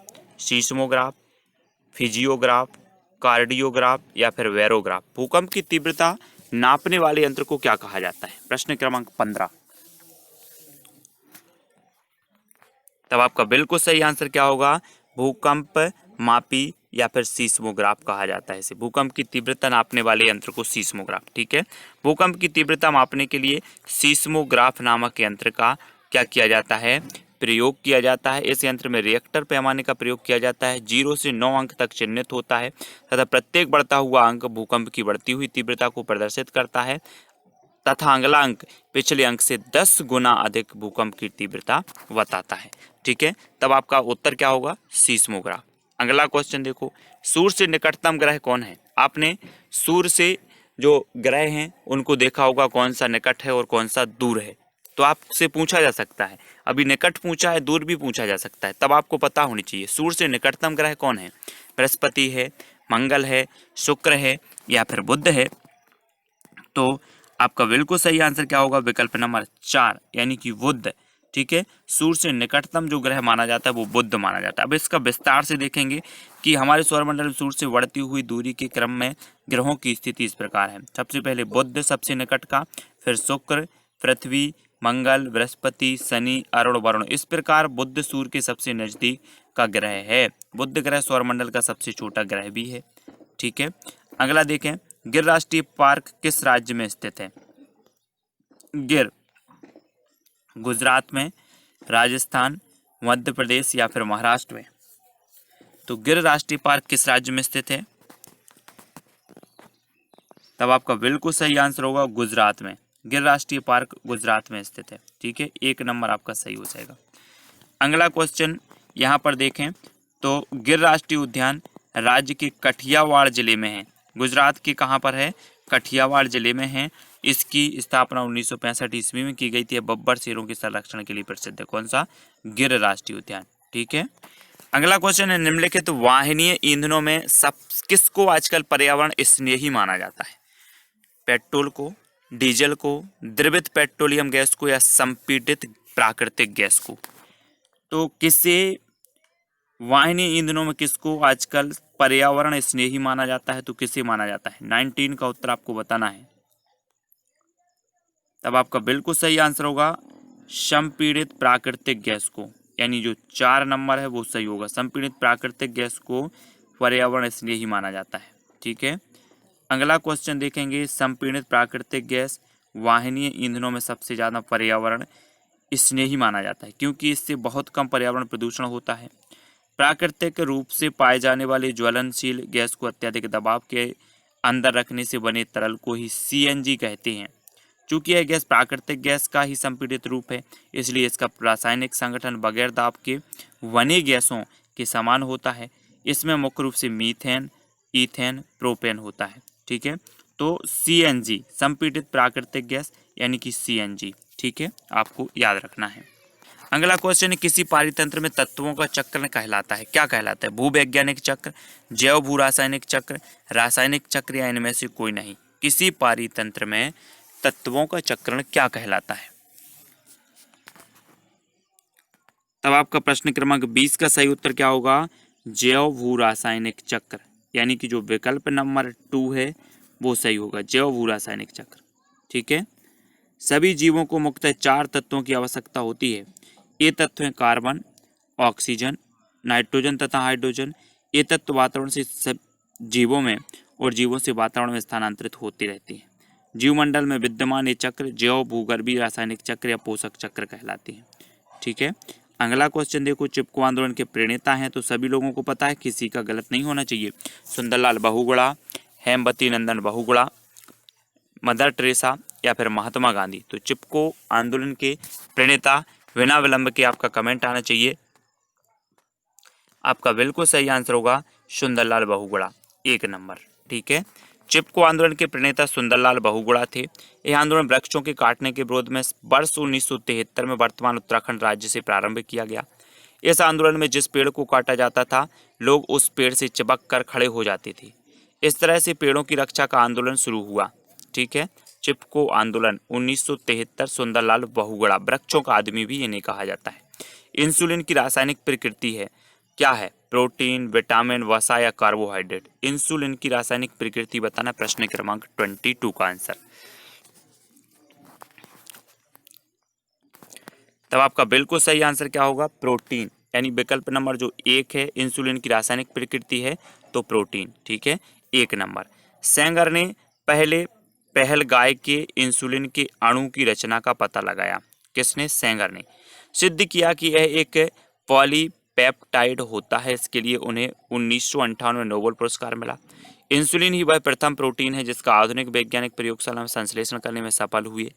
मानव इंसुलिन का सन 1965 में सान ने संश्लेषण किया। ठीक है, पौधों में अर्धसूत्री विभाजन होता है पराग कणों में, मूल सीड्स में, तने में, या फिर पराग कोश में? तो पौधों में अर्धसूत्री विभाजन होता है तो किसमें होता है? पौधों में अर्धसूत्री विभाजन होता है किसमें? उत्तर होगा 4, यानी पराग कोश में। पराग कोश में होता है। 4 नंबर आपका बिल्कुल सही हो जाएगा। पौधों में अर्धसूत्री विभाजन पराग कोश में होता है, जहाँ परागण की क्रिया द्वारा निषेचन की क्रिया संपन्न होती है।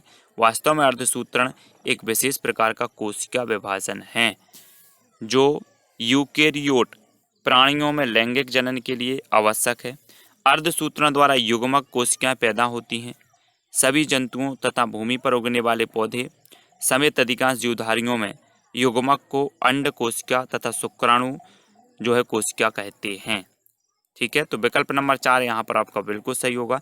जैविक समुदाय में प्राथमिक उपभोक्ता है तो आपको बताना है, जैविक समुदाय में प्राथमिक उपभोक्ता कौन सा है? सर्वाहारी, मांसाहारी, शाकाहारी, या फिर डेट्रीटिवोर? जैविक समुदाय में प्राथमिक उपभोक्ता कौन सा है? प्रश्न क्रमांक 24। तो आपका बिल्कुल सही आंसर होगा शाकाहारी। कौन सा है? शाकाहारी। ठीक है, शाकाहारी आपका बिल्कुल सही हो जाएगा। अगला है जैविक समुदाय में खाद्य श्रृंखला इस प्रकार होती है: उत्पादक, शाकाहारी, मांसाहारी, अपघटक। प्रथम उपभोक्ता, द्वितीय उपभोक्ता। इस प्रकार जैविक समुदाय में प्रथम उपभोक्ता क्या होते हैं? शाकाहारी होते हैं। ठीक है, अब ज्वर नियंत्रण में आमतौर पर सबसे अधिक प्रयोग की जाने वाली औषधि कौन सी है? ज्वर नियंत्रण में बी कॉम्प्लेक्स, प्रूफेन, पैरास्टामोल या फिर लिब 52। ज्वर नियंत्रण में आमतौर पर सबसे अधिक प्रयोग की जाने वाली औषधि हमें बतानी है, तब आपका बिल्कुल सही आंसर हो जाएगा तीन यानी कि पैरास्टामोल। ठीक है, पैरास्टामोल आमतौर पर प्रयोग किए जाने वाली, ज्वर नियंत्रण में आमतौर पर सबसे अधिक प्रयोग की जाने वाली औषधि है पैरास्टामोल। दही निर्माण हेतु कौन सूक्ष्मजीवी उत्तरदायी है? स्ट्रेप्टोकोकस, एस्परजिलस, एस्ट्रोवायरस या फिर लैक्टोबैसिलस। तो कौन ऐसा सूक्ष्मजीवी है जो उत्तरदायी है दही निर्माण हेतु? प्रश्न क्रमांक 26। और आपका बिल्कुल सही आंसर क्या होगा? लैक्टोबैसिलस, यानी जो 4 नंबर है वो सही होगा, लैक्टोबैसिलस 4 नंबर। अगला है दूध से दही निर्माण की प्रक्रिया में सूक्ष्मजीव लैक्टोबैसिलस उत्तरदायी होता है। मानव रुधिर वर्ग की खोज सर्वप्रथम किस वैज्ञानिक ने की थी? मानव रुधिर वर्ग की खोज सर्वप्रथम किस वैज्ञानिक ने की थी? जेनिंग्स ने, लैंडस्टीनर ने, पेंटेन एवं मास्ट ने या फिर कार्ल मार्क्स ने? तो प्रश्न क्रमांक 27, उत्तर हमें बताना है मानव रुधिर वर्ग की खोज सर्वप्रथम किस वैज्ञानिक ने की थी? तो आपका बिल्कुल सही आंसर क्या होगा? लैंडस्टीनर। लैंडस्टीनर यानी विकल्प नंबर जो 2 है वो सही हो जाएगा। मानव रुधिर वर्ग की खोज की थी लैंडस्टीनर ने। मानव रुधिर वर्ग की खोज ऑस्ट्रेलिया के चिकित्सक कार्ल लैंडस्टीनर ने वर्ष 1901 में किया।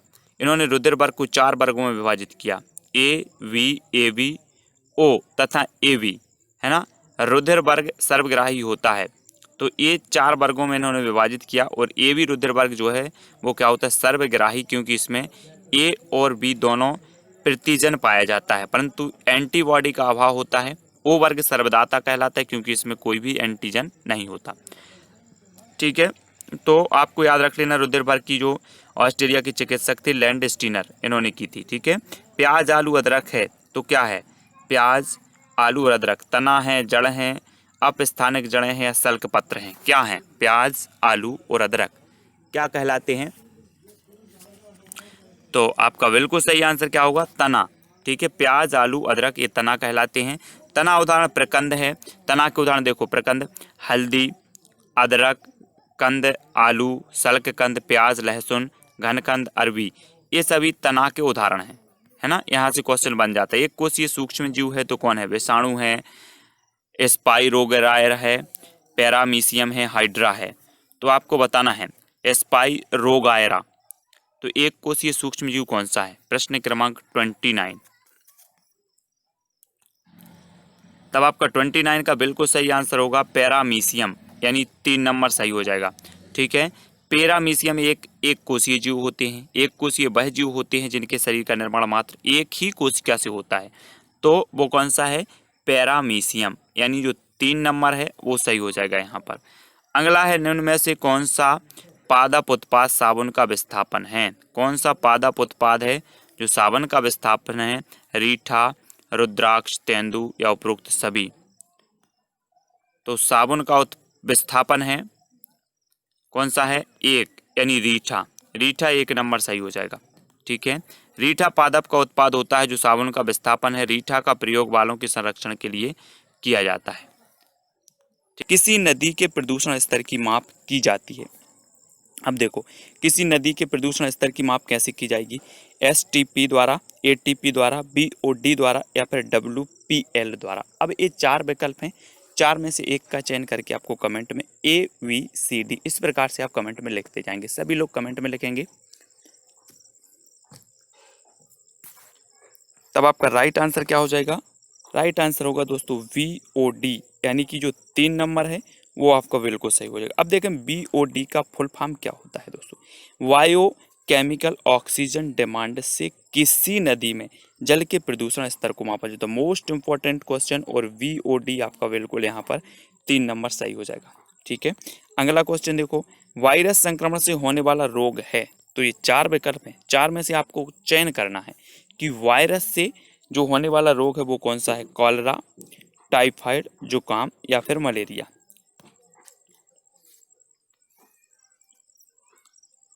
तो आपका बिल्कुल सही आंसर क्या होगा, जुकाम। जुकाम यानी कि जो विकल्प नंबर आपका 3 है वो सही होगा, है ना। जुकाम वायरस से होने वाला संक्रमण है, जबकि टाइफाइड, कॉलरा तथा मलेरिया जल जनित रोग हैं। जुकाम ऊपरी श्वसन तंत्र का आसानी से फैलने वाला संक्रामक रोग है। इसके लक्षणों में खांसी, गले की खराश, नाक का स्राव और ज्वर आता है। यह आमतौर पर 1 सप्ताह में समाप्त हो जाता है। इसका मुख्य विषाणु राइनो वायरस है, ठीक है। राइनो वायरस इसका मुख्य विषाणु माना जाता है। और ये जुकाम जो है वो कैसे फैलता है, वायरस से फैलता है। अगला क्वेश्चन देख लेते हैं। भारत में कृषि को प्रभावित करने वाला मौसम का सबसे महत्वपूर्ण तत्व कौन सा है, आर्द्रता, तापमान, पवन या फिर वृष्टि। भारत में कृषि को प्रभावित करने वाला जो है मौसम का सबसे महत्वपूर्ण तत्व बताना है। 4 विकल्पों में से ABCD करके 4 में से 1 का चयन करना है। तब आपका बिल्कुल सही आंसर क्या होगा, वृष्टि। वृष्टि यानी 4 नंबर। भारत में कृषि को प्रभावित करने वाला मौसम का सबसे महत्वपूर्ण जो तत्व है वो है वृष्टि, ठीक है। अगला देख लेते हैं। भारत में कृषि को प्रभावित करने वाला सबसे महत्वपूर्ण तत्व वृष्टि, क्योंकि भारत उष्ण तथा समशीतोष्ण 2 कटिबंध में स्थित है। वायुमंडल की सबसे ठंडी परत कौन सी है, आपने वायुमंडल की परतें पढ़ी होंगी, है ना। क्षोभ मंडल, समताप मंडल, मध्य मंडल, आयन मंडल, बहिर मंडल, ये सारी की सारी वायुमंडल की परतें हैं। और इनमें से जो सबसे ठंडी परत मानी जाती है वो कौन सी मानी जाती है, मध्य मंडल, समताप मंडल, क्षोभ मंडल या फिर आयन मंडल। कौन सी परत है जो सबसे ठंडी मानी जाती है। तब आपका बिल्कुल सही आंसर क्या होगा, विकल्प नंबर 1। विकल्प नंबर 1 यानी कि मध्य मंडल। वायुमंडल की सबसे ठंडी परत है मध्य मंडल, क्योंकि मध्य मंडल तक वायुमंडल का तापमान गिरता है तथा मध्य मंडल के बाद वायुमंडल का तापमान बढ़ने लगता है। मध्य मंडल की मध्य सीमा पर तापमान गिरकर 1000 अंश सेल्सियस तक पहुंच जाता है। तो आपका 1 नंबर बिल्कुल सही हो जाएगा। अगला देखो, निम्न में से कौन सी एक ग्रीन हाउस गैस है। तो ग्रीन हाउस गैसें मैंने कई बार आपको बताई हैं, कौन कौन सी ग्रीन हाउस गैसें हैं। ऑक्सीजन है, सल्फर डाइऑक्साइड, आर्गन या फिर मीथेन। तो ग्रीन हाउस गैस कौन सी है, 4 में से 1 का चयन करें। तब आपका राइट आंसर होगा 4 यानी कि मीथेन। ग्रीन हाउस गैस मानी जाती है मीथेन, और 4 नंबर बिल्कुल सही है, ठीक है। ग्रीन हाउस गैस वे गैसें हैं जो पृथ्वी के तापमान को बढ़ाने में सहायक होती हैं। प्रमुख ग्रीन हाउस गैस है methane, carbon dioxide, nitrous oxide, chlorofluorocarbon, है ना। ये सभी ग्रीन हाउस गैसें हैं, ठीक है। अब आपसे एक क्वेश्चन ऐसा भी आएगा, निम्न में से बताइए कौन सी ग्रीन हाउस गैस नहीं है या फिर ग्रीन हाउस गैस है। तब आपको पूरी की पूरी ग्रीन हाउस गैसें हैं वो याद होनी चाहिए, ठीक है। भारत में प्रोजेक्ट टाइगर की शुरुआत हुई है तो कब हुई, 1982 में, 1973 में, 1992 में, 1996 में। भारत में प्रोजेक्ट टाइगर की शुरुआत कब हुई, तो जल्दी से कमेंट में लिखें। और प्रश्न क्रमांक 7 का आपका बिल्कुल सही आंसर होगा 1973, 2 नंबर। अब एक चीज और बताना दोस्तों, चिपको आंदोलन की शुरुआत कब हुई। चिपको आंदोलन की शुरुआत आपको कमेंट में लिखना है कब हुई। भारत में प्रोजेक्ट टाइगर की शुरुआत तो 1973 में हुई। बाघों की घटती संख्या को रोकने तथा बाघों के संरक्षण के लिए भारत सरकार द्वारा 1 अप्रैल 1973 को प्रोजेक्ट टाइगर की शुरुआत की गई। इस प्रोजेक्ट की जो शुरुआत है जिम कॉर्बेट नेशनल पार्क में की गई थी। तो ये चीज़ आपको याद रखनी है। पृथ्वी तल पर उस काल्पनिक रेखा को क्या कहते हैं जो 1800 मेरिडियम यम उत्तर पर खींची है। तो आपको बताना है, उसे कर्क रेखा कहा जाता है, अंतर्राष्ट्रीय तिथि रेखा कहा जाता है, विषुवत रेखा या फिर प्रधान यमयोत्तर रेखा कहा जाता है। प्रश्न क्रमांक 8, 4 विकल्प हैं, 4 में से 1 का चयन करके आपको ABCD करके इस प्रकार से उत्तर बताना है।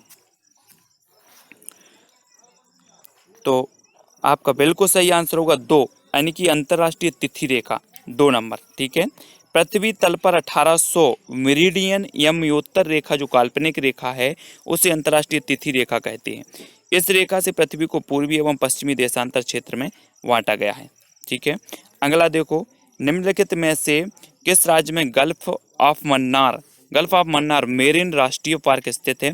तो किस राज्य में है, तो तमिलनाडु में, गुजरात, अंडमान द्वीप में या पश्चिम बंगाल में। कहाँ पर है गल्फ ऑफ मन्नार मेरिन राष्ट्रीय जो पार्क है वो कहाँ पर स्थित है। प्रश्न क्रमांक 9 का उत्तर बिल्कुल सही होगा तमिलनाडु, 1 नंबर। ठीक है। गल्फ ऑफ मन्नार जो है कि खाड़ी में स्थित राष्ट्रीय पार्क भारत के तमिलनाडु राज्य में स्थित है। यह उथले पानी की खाड़ी है जो हिंद महासागर में लक्षद्वीप सागर के एक भाग का निर्माण करती है। भारत के रामेश्वरम द्वीप से लेकर श्रीलंका के मन्नार द्वीप तक स्थित है। यह भारत का दूसरा सबसे बड़ा वायु रिजर्व भी है।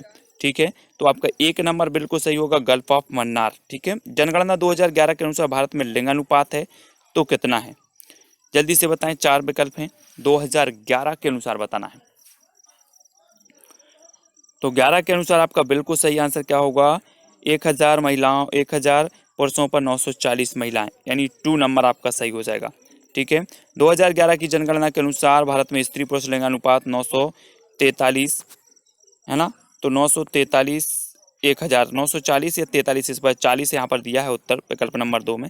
ठीक है, तो याद रखना, निम्न में से किस एक प्राणी को किसान का मित्र कहा जाता है? केंचुआ को, चींटी को, मधुमक्खी या फिर तितली को? किस एक प्राणी को किसान का मित्र कहा जाता है? तब आपका बिल्कुल सही आंसर क्या होगा? केंचुआ। केंचुआ को किसान का मित्र कहा जाता है। ठीक है, केंचुआ आपका सही होगा। केंचुआ को किसानों का मित्र कहा जाता है क्योंकि केंचुआ नीचे की मिट्टी को ऊपरी सतह लाने का कार्य करता है, जिससे मिट्टी अधिक उपजाऊ हो जाती है। पर्यावरण को बचाने के लिए चिपको आंदोलन से कौन सा राज्य जुड़ा है? झारखंड है, उत्तर प्रदेश, उत्तराखंड या फिर छत्तीसगढ़? पर्यावरण को बचाने के लिए चिपको आंदोलन से कौन सा राज्य जुड़ा है? कौन सा राज्य जुड़ा है? प्रश्न क्रमांक 12, 4 विकल्प। आपका बिल्कुल सही आंसर होगा 3, यानी उत्तराखंड। 3 नंबर सही हो जाएगा। ठीक है, चिपको आंदोलन की शुरुआत वृक्षों के कटाव के विरुद्ध प्रसिद्ध पर्यावरण सुंदरलाल बहुगुणा तथा चंडी प्रसाद भट्ट के नेतृत्व में उत्तराखंड के चमोली जिले में की गई थी। इस आंदोलन को 1973 में प्रारंभ किया गया था। ठीक है, तो आपका बिल्कुल सही आंसर क्या होगा? उत्तराखंड। और जीवों के व्यवहार का अध्ययन किया जाता है। जीवों के व्यवहार नियोलॉजी में, इटियोलॉजी में, इथोलॉजी या फिर डेमोलॉजी, ये 4 विकल्प हैं। जीवों के व्यवहार का अध्ययन किसमें किया जाता है? कि आपके पास भी 4 सेकंड है और 4 विकल्प भी हैं। तो आपका राइट आंसर क्या होगा? आंसर हो जाएगा दोस्तों विकल्प नंबर 3, यानी इथोलॉजी। जीवों के व्यवहार का अध्ययन कहलाता है इथोलॉजी। 3 नंबर। विज्ञान के इथोलॉजी विषय के अंतर्गत जीवों के व्यवहार का अध्ययन किया जाता है। नियोलॉजी विषय के अंतर्गत तंत्रिका तंत्र से संबंधित रोगों का अध्ययन किया जाता है। समुद्री शैवाल किसका महत्वपूर्ण स्रोत है? समुद्री शैवाल ब्रोमीन का, क्लोरीन का, आयोडीन का या फिर लोहे का? समुद्री शैवाल किसका महत्वपूर्ण स्रोत है? प्रश्न क्रमांक 14 का उत्तर बताना है और 14 का आंसर आपका हो जाएगा आयोडीन। आयोडीन यानी कि 3 नंबर आपका सही होगा। ठीक है, समुद्री शैवाल आयोडीन के प्रमुख स्रोत माने जाते हैं। इसकी कमी से गॉइटर या घेंगा रोग हो जाता है, जिसमें थायराइड ग्रंथि में सूजन आ जाती है। समुद्री शैवालों में आयोडीन की प्रचुरता वाले शैवाल नेमेरिया या सिवार हैं। यह व्यापक रूप से चिकित्सा में प्रयोग किया जाता है। ठीक है, सैक या लाइकेन है तो क्या है? रसायन स्वपोषी हैं, परजीवी हैं, अपघटक हैं या सहजीवी? लाइकेन क्या है? जिन्हें सैक भी कहा जाता है। प्रश्न क्रमांक 15, तो सैक भी आपको याद रख लेना है, तो जल्दी से बताएं उत्तर आपका क्या हो जाएगा? उत्तर होगा विकल्प नंबर 4, सहजीवी। ठीक है, ऐसे जंतु पौधे साथ रहकर एक दूसरे को लाभ पहुंचाते हैं, वे सहजीवी कहे जाते हैं। राइबोसोम सेक प्रमुख सहजीवी हैं। वास्तव में लाइकेन निम्न श्रेणी की ऐसी छोटी वनस्पतियों का एक समूह है जो विभिन्न प्रकारों के आधारों पर उगे हुए पाए जाते हैं। इन आधारों में वृक्षों की पत्तियां, प्राचीन दीवारें, भूतल, चट्टान और शिलाएं मुख्य हैं। शैवाल बहुरंगी होते हैं।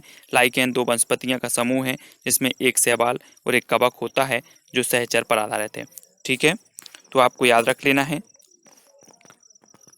अगला देखो, सीएनजी का ईंधन के रूप में किसमें इस्तेमाल होता है? सीएनजी का उद्योगों में, वाहनों में, खाना बनाने में, वाहनों एवं उद्योगों में। तो सीएनजी का ईंधन के रूप में किसमें इस्तेमाल होता है? प्रश्न क्रमांक 16। तब आपका बिल्कुल सही आंसर होगा 4, वाहनों के उद्योगों में, वाहनों एवं उद्योगों में सीएनजी। ठीक है, सीएनजी कंप्रेस्ड नेचुरल गैस का उपयोग वाहनों एवं उद्योगों में ईंधन के रूप में किया जाता है। पर्यावरण जागरूकता का किसके द्वारा सृजन किया जा सकता है? क्षेत्रीय भ्रमण, व्याख्यान, समूह वार्तालाप या अध्ययन? किसके द्वारा सृजन किया जाता है पर्यावरण जागरूकता का?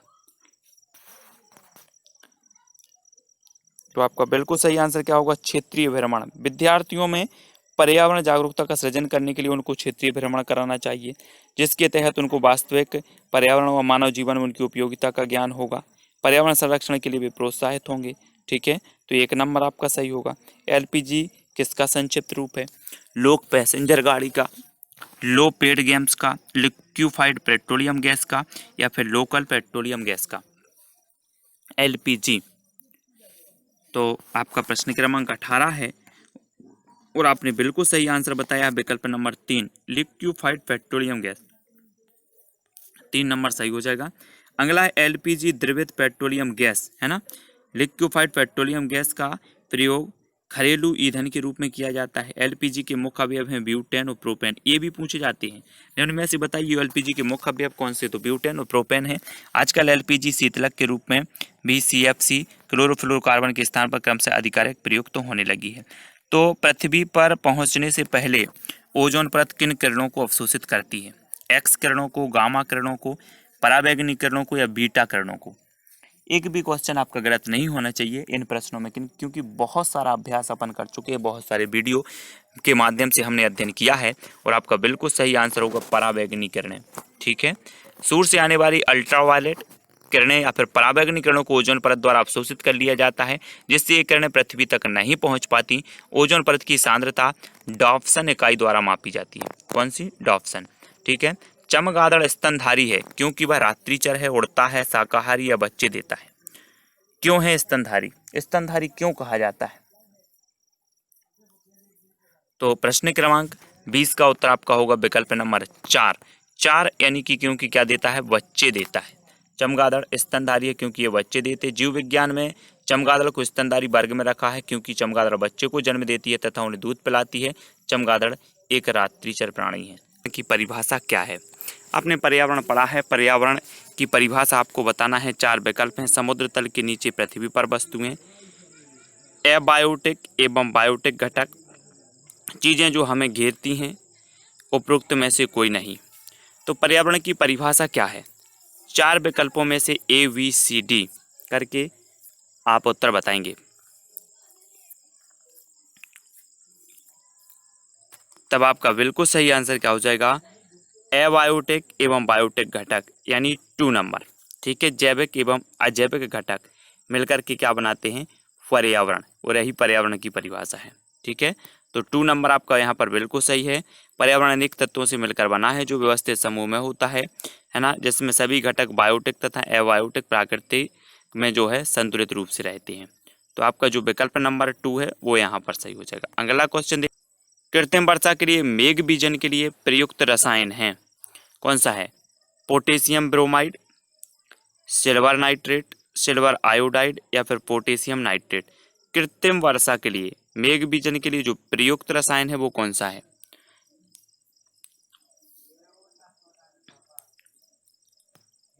तब आपका बिल्कुल सही आंसर क्या होगा? सिल्वर आयोडाइड, यानी जो 3 नंबर है वो यहाँ पर सही हो जाएगा। ठीक है, सिल्वर आयोडाइड का प्रयोग कृत्रिम वर्षा कराने के मेघ बीज के रूप में किया जाता है। 3 नंबर आपका यहाँ पर सही होगा। अगला क्वेश्चन है दोस्तों, बायोडीजल तैयार किया जाता है जेट्रोफा से, यूट्रिकुलेरिया से, देवदार से, यूकेलिप्टस से। बायोडीजल तैयार किया जाता है किस वृक्ष से तैयार किया जाता है?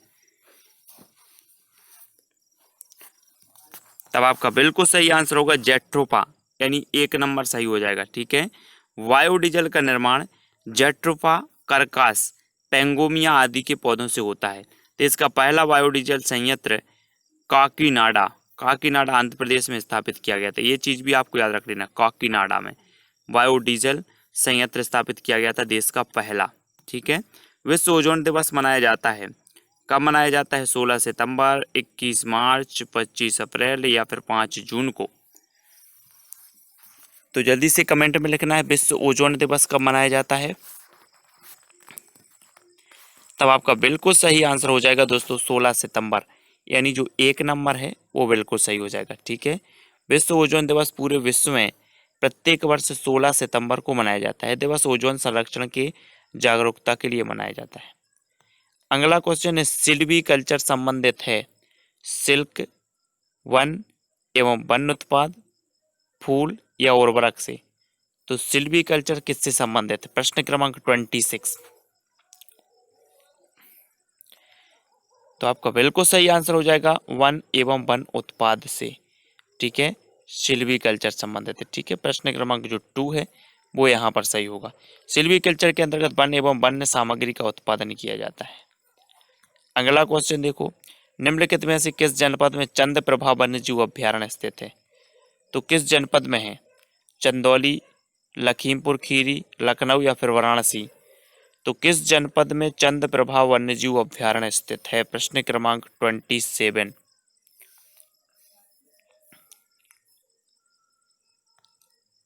तब आपका बिल्कुल सही आंसर होगा चंदौली। चंदौली यानी 1 नंबर सही हो जाएगा, ठीक है।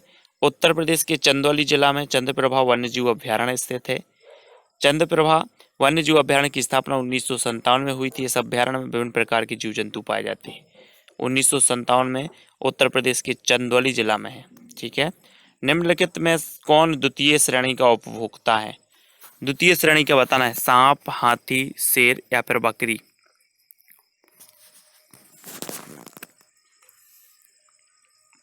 तो आपका राइट आंसर हो जाएगा दोस्तों विकल्प नंबर जो, तो यहाँ पर जो उत्तर होगा दोस्तों, इसमें जो उत्तर दिया है वो सांप दिया है, लेकिन इसका सही उत्तर होगा शेर। यहाँ पर देखते हैं आप कि सांप जो होता है वो प्रथम उपभोक्ता अर्थात मेंढक को खाता है, जबकि अगर शेर की बात करें तो शेर हिरण को खाता है, ठीक है, बकरी को भी खाता है, जबकि बकरी क्या है, प्रथम उपभोक्ता है और बकरी को सीधे शेर खा लेता है।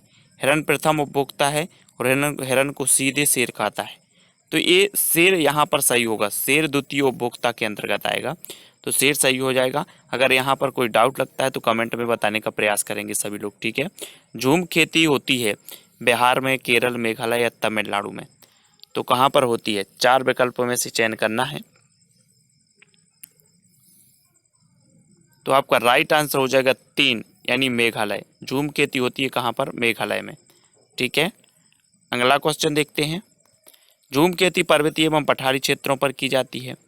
यह अस्थायी कृषि पद्धति होती है तथा यह कृषि प्रायः पूर्वोत्तर भारत में की जाती है। मेघालय, नागालैंड, मणिपुर आदि प्रमुख राज्य झूम कृषि एक आदिम प्रकार की कृषि होती है, जिसमें पहले वृक्षों तथा वनस्पतियों को काटकर उन्हें जला दिया जाता है और साफ की गई भूमि पर पुराने उपकरणों से जुताई कर कृषि की जाती है। जैसे ही वहाँ मृदा से उर्वरता समाप्त होती है तो उस स्थान को छोड़कर दूसरे स्थान पर जाकर फिर प्रक्रिया दोहराई जाती है। विभिन्न प्रदेशों में इस झूम खेती को अलग अलग नाम से जाना जाता है, ये चीज़ भी ध्यान रखा। शुष्क बर्फ किसका ठोस रूप है?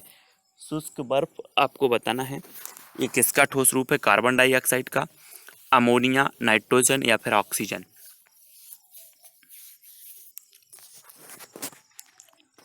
तो आपका राइट आंसर होगा विकल्प नंबर 1 कार्बन डाइऑक्साइड, यानी 1 नंबर आपका सही हो जाएगा, ठीक है।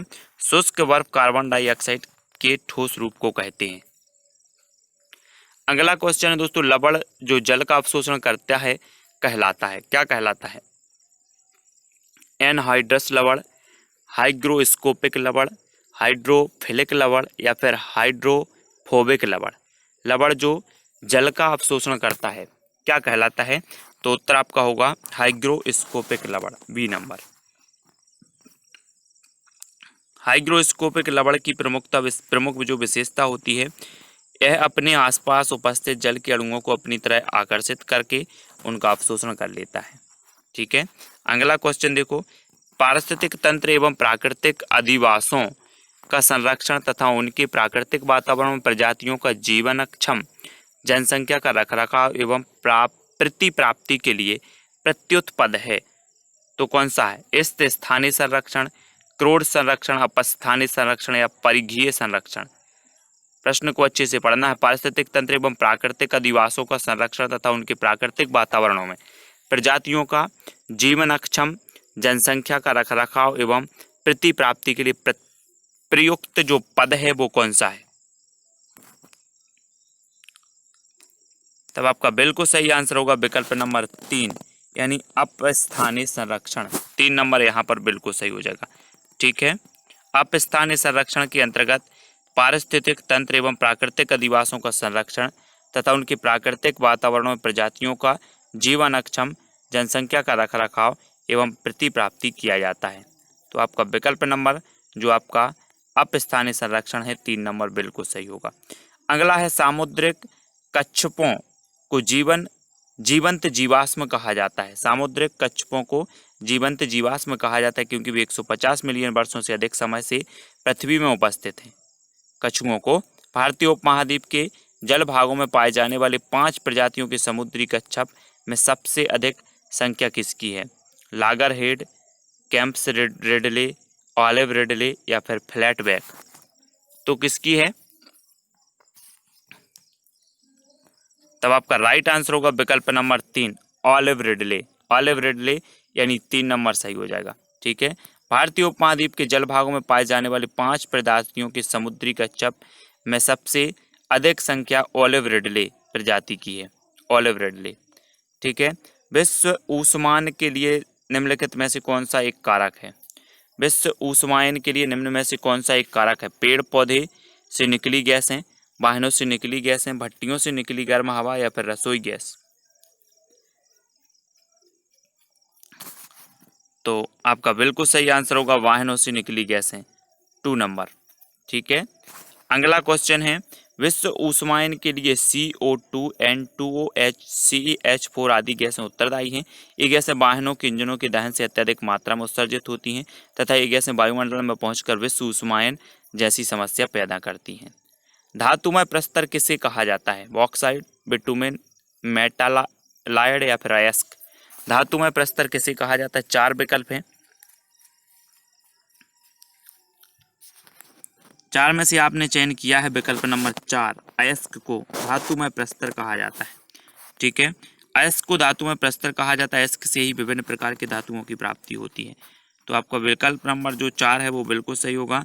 पेड़ पौधे प्रदूषण को घटाते हैं क्योंकि वे अवशोषण करते हैं कार्बन डाइऑक्साइड का, सल्फर डाइऑक्साइड का, कार्बन मोनोऑक्साइड या फिर नाइट्रोजन का। तो पेड़ पौधे प्रदूषण को घटाते क्योंकि वो अवशोषण करते हैं। तो किस चीज का अवशोषण करते हैं?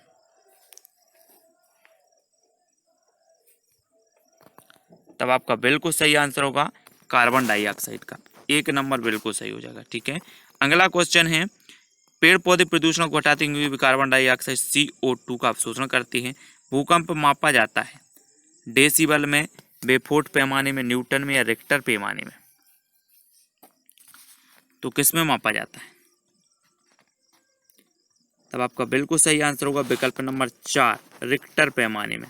ठीक है, अगला है भूकंप की तीव्रता मापने के लिए रिक्टर पैमाने का प्रयोग किया जाता है या रिक्टर पैमाना सीस्मोग्राफ यंत्र में लगा रहता है। महासागरों में जल स्तर वृद्धि का कारण क्या है? अत्यधिक वर्षा, ध्रुवीय प्रदेश में बर्फ का पिघलना, अम्ल वर्षा या उपरोक्त में से कोई नहीं? महासागरों में जल स्तर वृद्धि का कारण क्या है? प्रश्न क्रमांक 8 और राइट आंसर आपका क्या होगा? ध्रुवीय प्रदेश में बर्फ का पिघलना, 2 नंबर। ठीक है, वैश्विक ऊष्मन के प्रभाव से पृथ्वी का तापमान बढ़ रहा है तथा तापमान के बढ़ने से पहाड़ों तथा ध्रुवीय प्रदेशों में जमे बर्फ पिघलने लगे हैं जिसके कारण पिघले हुए बर्फ के जल महासागरों में आ जाते हैं और महासागरों का जल स्तर बढ़ने लगता है। ठीक है, तो वातावरण में अत्यधिक हानिकारक सल्फर मिश्रित गैस कौन सी है? 4 विकल्प हैं। अत्यधिक हानिकारक सल्फर मिश्रित जो गैस है वो कौन सी है? H2S, SF6 या SO2? तो आपका बिल्कुल सही आंसर होगा SO2, यानी कि जो विकल्प नंबर 4 है वो सही हो जाएगा, सल्फर डाइऑक्साइड। ठीक है, वातावरण में अत्यधिक हानिकारक सल्फर गैस ऑक्साइड के रूप में मिलती है, वह गैस सल्फर डाइऑक्साइड यानी CO2 कहलाती है। ठीक है, वायु प्रदूषण को कम किया जा सकता है कैसे? मछलियों द्वारा, वृक्षों द्वारा, जंतुओं द्वारा या सूर्य के प्रकाश द्वारा? वायु प्रदूषण को किस प्रकार कम किया जा सकता है?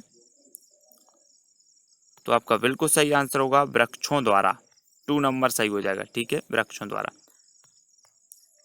कार्बन डाइऑक्साइड गैस के उत्सर्जन से वायु प्रदूषण में वृद्धि होती है। ठीक है, इस वृद्धि को वनीकरण वृक्षारोपण के द्वारा रोका जा सकता है क्योंकि वृक्ष कार्बन डाइऑक्साइड का अवशोषण करते हैं तथा ऑक्सीजन O2 का उत्सर्जन करते हैं। ठीक है, तो ये चीज़ आपको याद रखनी है। और यहाँ पर हमारे लगभग 20 प्रश्न जो हैं वो कंप्लीट होते हैं। वीडियो को सभी लोग लाइक करेंगे। शाम को 6:30 बजे इसी प्रकार से आपको रोज़ और निरंतर वीडियो मिलते रहेंगे। वीडियो को शेयर करें। ठीक है, और कहीं भी आपको कोई डाउट लगता है तो कमेंट के माध्यम से इंस्टाग्राम में आपको जुड़ने के लिए Sumit Jain self study classes search करना है। ठीक है, फेसबुक पे आप सुमित जैन सर्च कर सकते हैं और नंबर भी आपका व्हाट्सअप नंबर दिया है, और टेलीग्राम ग्रुप में जुड़ने के लिए सर्च करना है IAS स्टडी ट्रिक। ठीक है, वीडियो कैसा लगा फटाफट से कमेंट में बताना है, और वीडियो को सभी लोग लाइक करके अपने व्हाट्सएप और फेसबुक ग्रुप में शेयर करना है। आज की वीडियो के लिए बस इतना ही। जय हिंद।